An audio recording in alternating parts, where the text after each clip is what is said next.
Hello everyone. In this video, I will discuss about the dividend theories.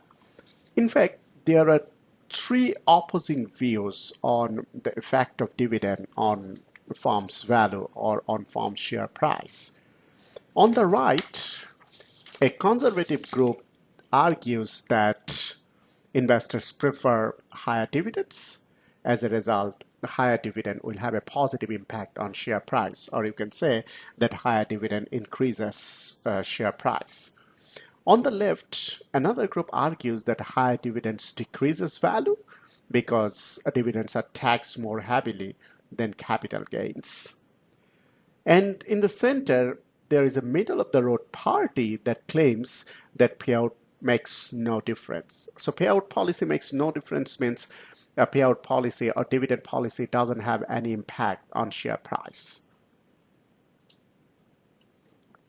The middle of the road party was founded in 1961 by Miller and Modigliani, which is popularly known as MM, when they established a proof that dividend policy is irrelevant in a world without taxes, transaction costs, and other market imperfections. So what MM essentially argued that what share price is influenced by is the company's earnings. So if a company has positive earnings, it should have a positive impact on share price. Now, if company pays dividend, investors get the dividend in their pocket. If the dividend is not paid but company still earns, then share price should go up and investors can sell their share at a higher price and getting eventually the same amount in their pocket. So as long as there are efficient capital markets, investors can raise their cash by selling shares. If company doesn't pay dividend. Thus, the shareholders can cash in either by persuading the management to pay a higher dividend or by selling some of their shares. So since whether company pays a dividend or not, shareholders get the same benefit either by selling the shares at a higher price or by getting the dividend policy is irrelevant. Dividend policy doesn't have any impact on share price. Look at this example here. A company which has a surplus cash of 1 million, no debt, all equity, and equity, you can see 11 million, which is a market capitalization, 1 million shares into $11 per share. Now company decides that they will use this surplus cash to pay out dividend. Okay, so what happens is you can see surplus cash disappears, and as dividend is paid, the share price will decline by the amount of dividend. So when the share price was 11, now the share price will decline to $10. Okay, so 1 million into 10, the market capitalization is reduced down to 10, which previously was 11. So you can see that if you are a shareholder of this company, before paying dividend, your share price was $11. Now, after paying dividend, you got $1 dividend, but your share price declined to $10. So you are not better off as company pays dividend. And when company didn't pay dividend, your share price was $11. So you are not worse off for not paying dividend. So this is the argument of MM that dividend policy doesn't have any impact on share price.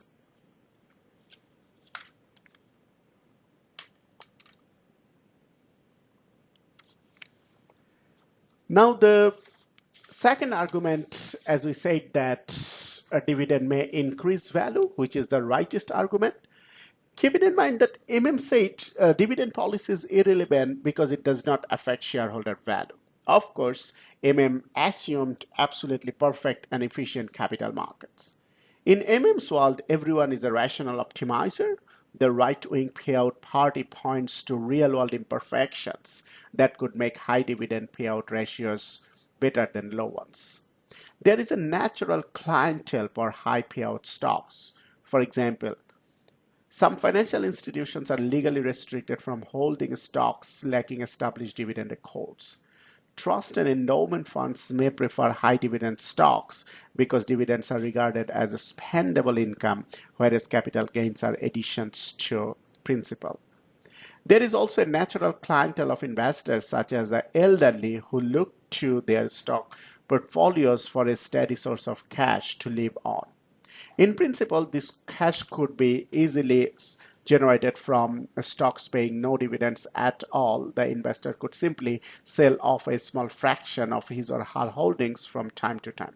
But it is simpler and cheaper for the company to send a quarterly check than for its stockholders to sell, say, one share every 3 months. Regular dividends relieve many of its shareholders of transaction costs and considerable inconvenience. So you can see that there are certain types of shareholders, for example, elderly or endowment fund or some managed fund, they prefer high dividend paying stocks, and they include those high dividend paying stocks in their portfolio. And that's the reason when a company pays dividend or company declares higher dividend, the share price may be positively affected, which is the rightest argument. So as I indicated, that increase in dividend or paying dividend may increase share price because increase in dividend gives a signal to shareholders. When a company pays dividend or increases dividend, shareholders not only get an information that they are getting higher dividend, they also become optimistic that managers are very confident about the firm's future, and that's the reason managers has increased the dividend. And due to this signal, dividends may have a positive impact on share price. Now, the leftists say that dividend may have a negative impact on share price. This left-wing dividend creed is simple. Whenever dividends are taxed more heavily than capital gains, firms should pay the lowest cash dividend they can get away with. Available cash should be retained or used to repurchase shares. If dividends are taxed more heavily than capital gains, investors should pay more for stocks with low dividend yields. In other words, they should accept a lower pre-tax rate of return from securities offering returns in the form of capital gains rather than dividends. And since in this circumstance, as company pays high dividend, investors are required to pay higher taxes, so they will prefer that companies don't pay dividend, rather they earn capital gain. Since capital gains are taxed at a lower rate, the companies should pay lower dividend and investors will prefer that. And that's the reason these leftists argue that as the company increase dividend, since dividend is taxed at a higher rate and shareholders are worse off with this higher dividend, the share price may decline with an announcement of higher dividend. Now look at this example. The stocks of firms A and firms B are equally risky. Investors expect A be worth 112.50 per share next year, and the share price of B is expected to be 102.50. But a $10 dividend is forecasted, so the pre-tax payoff is the same, 112.50. Okay, here is the pre-tax payoff. Yet we find B's stock selling for less than A's, therefore offering a higher pre-tax rate of return.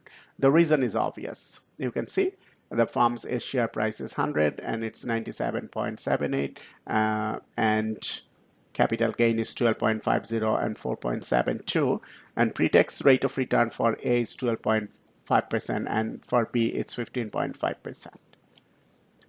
Investors prefer A because its return comes in the form of capital gain. Now, this table shows that A and B are equally attractive to investors who, we assume, pay a 40% tax on dividends and a 20% tax on capital gain, right? And each offers a 10% return after tax, which is here. The difference between the stock A and stock B is exactly the present value of the extra taxes the investors face if they buy B. The management of B could save these extra taxes by eliminating $10 dividend that they expected to pay using the release fund to repurchase stocks instead. Its stock price should rise to $100 as soon as the new policy is announced.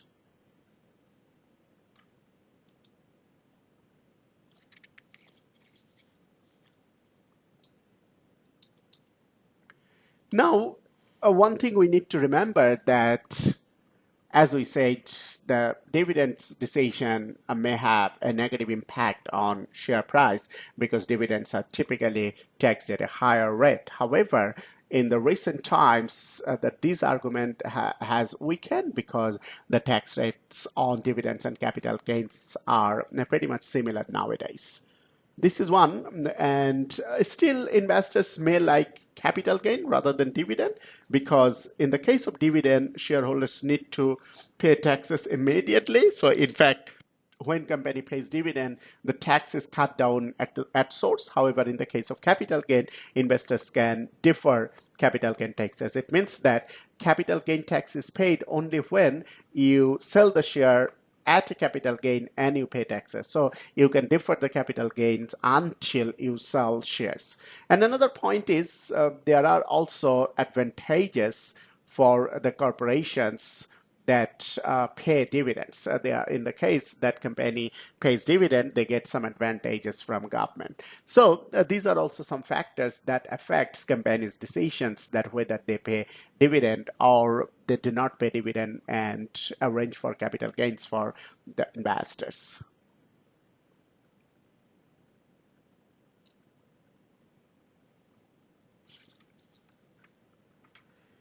In the United States, shareholders' returns are taxed twice. They are taxed at the corporate level, that is corporate tax, and in the hands of the shareholders again, which is the income tax on dividends or capital gain tax. So these two taxes are explained here. You can see, first of all, a company earns a capital an operating income of $100. Then they pay a tax of $35, which is the corporate tax. Then this is after tax income, which is distributed to shareholder as dividend. Then shareholders again pay taxes on this. So this is the ultimate cash to shareholders, which has been taxed twice.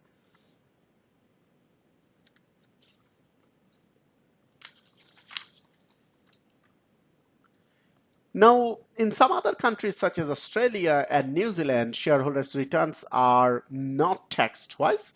For example, in Australia, shareholders are taxed on dividends, but they may deduct from this tax bill their share of the corporate tax that the company has paid. This is known as imputation tax system. So which is explained in this table. You can see, suppose that an Australian company earns a pre-tax income of $100 and after it pays a corporate tax of 30%, the after-tax income is $70 each for a share. The company now declares a net dividend of $70 and sends each shareholder a check of this amount. Now, this dividend is accompanied by a tax credit saying that company has already paid a tax of $30 on shareholders' behalf. Thus, shareholders are treated as if each received a total gross dividend of $100 and $30 tax that has already been paid off. If the shareholders' tax rate is 30%, then no additional tax to be paid by shareholders and retain entire $70. If shareholders pay tax at the top personal tax rate of, let's say, 47%, now shareholders will have to pay only an additional 17%. And let's say that the investor pay a tax of 15%. In that case, the shareholders will get $15 refund from the government as $30 tax has already been paid on this amount. So this is the benefit of imputation tax system, that the shareholders' return is taxed once, not twice. So that's the end of our discussion on dividend policy. Thank you.